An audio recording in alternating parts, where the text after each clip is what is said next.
Hormuz প্রণালী দিয়ে চলাচলকারী ভারতীয় জাহাজের নিরাপত্তার শর্ত হিসেবে ভারতের কাছে জব্দ ৩ ট্যাঙ্কার ফেরত চেয়েছে ইরান। সেই সঙ্গে ভারতের কাছে জরুরি ওষুধ এবং জরুরি মেডিকেল সরঞ্জামও চেয়েছেন ইরানের রাষ্ট্রদূত। জানা গেছে, বিগত সময়ে অ্যাসফেল্ট স্টার, আল জাফজিয়া এবং স্টেলার রুবি নামে ইরান সংশ্লিষ্ট ৩টি জাহাজ জব্দ করেছে ভারত। এর মধ্যে স্টেলার রুবির মালিক ইরান, বাকি ২ জাহাজ আল জাফজিয়া এবং অ্যাসফল্ট স্টার যথাক্রমে মালি এবং নিকারাগুয়ার পতাকাবাহী। বিধি বহির্ভূতভাবে জ্বালানি তেল পাচারের অভিযোগে গত ফেব্রুয়ারিতে আরব সাগরের ভারতীয় সীমানায় এই ৩ ট্যাঙ্কার জব্দ করেছিল ভারতীয় নৌবাহিনী ও কোস্টগার্ড। বর্তমানে জাহাজগুলো ভারতের পশ্চিমাঞ্চলীয় রাজ্য মহারাষ্ট্রের রাজধানী মুম্বাইয়ের বন্দরে আছে। কূটনৈতিক সূত্রের বরাত দিয়ে এক প্রতিবেদনে পাকিস্তানের জাতীয় দৈনিক ডন জানিয়েছে, নয়াদিল্লিতে ইরানের রাষ্ট্রদূতের সঙ্গে বৈঠক হয়েছে ভারতের পররাষ্ট্র মন্ত্রণালয়ের। সেই বৈঠকে ইরানের রাষ্ট্রদূত ভারতীয় কর্মকর্তাদের কাছে ওই ৩টি জাহাজ ফেরত চান।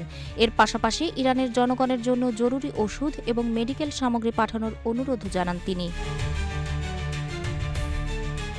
আরব সাগর এবং পারস্য উপসাগরকে যুক্ত করা হরমুজ প্রণালী আন্তর্জাতিক জ্বালানি বাণিজ্যের জন্য খুবই গুরুত্বপূর্ণ রুট। হরমুজ প্রণালীকে জ্বালানির বৈশ্বিক দরজাও বলা হয়, কারণ মধ্যপ্রাচ্যের তেল উৎপাদনকারী দেশগুলো এই পথ ব্যবহার করেই তাদের তেল রফতানি করে। হরমুজ না থাকলে মধ্যপ্রাচ্যের তেল সহজে পশ্চিমা বিশ্বে সরবরাহ করা যেত না। একই সঙ্গে হরমুজ প্রণালীতে জাহাজ চলাচলে কঠোর বিধিনিষেধ জারি করেছে ইরান। বিভিন্ন দেশের পতাকাবাহী ট্যাঙ্কার জাহাজে হামলাও চালানো হচ্ছে।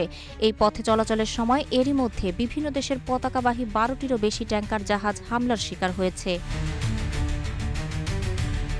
তবে এখনও পর্যন্ত হরমুজে কোনো ভারতীয় ট্যাঙ্কার জাহাজে হামলা হয়নি। হরমুজ প্রণালীতে ভারতের 4টি জ্বালানিবাহী ট্যাঙ্কার জাহাজকে নিরাপদ প্যাসেজ দিয়েছে ইরান। বরং আন্তর্জাতিক বিভিন্ন সংবাদ মাধ্যমে এমন প্রতিবেদন প্রকাশিত হয়েছে যে ইরানের পররাষ্ট্রমন্ত্রী আব্বাস আরাকচি নির্দেশ দিয়েছেন, হরমুজ প্রণালীতে চলাচলকারী কোনো ভারতীয় জাহাজে যেন হামলা না করা হয়।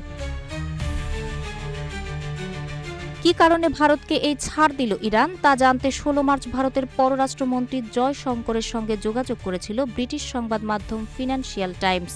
জয়শঙ্কর বলেছেন, এখানে লুকোছাপার কোনো ব্যাপার নেই এবং এটি ঘটেছে ইরানের সঙ্গে ভারতের পারস্পরিক সম্পর্কের ভিত্তিতেই। তাহির আক্তার, রূপালী বাংলাদেশ।